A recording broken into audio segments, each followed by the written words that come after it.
tak boleh hanya nak kejar Lailatul Qadar baru kita rajin, atau dalam bulan Ramadan baru kita rajin Al-Quran. Mungkin kita kurang sikit bulan-bulan yang lain sebab sibuk bekerja, sibuk belajar. Tetapi jangan sampai kita hanya mengejar kebaikan pada masa-masa yang terhad dan tertentu, kemudian sepanjang tahun yang lain kita lupakan Al-Quran, kita lupakan masjid sebagainya.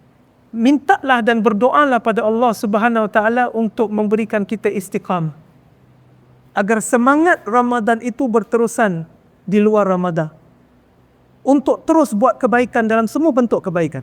Ya Allah, kurniakanlah kami bertemu dengan izin dan kelebihan darimu ya Allah, bertemu dengan malam Lailatul Qadar. Terimalah amalan kami dan gandakanlah pahalanya, dan dengan berkat amalan kami kurniakanlah rahmah dan kasih sayangmu ya Arhamar Rahimin.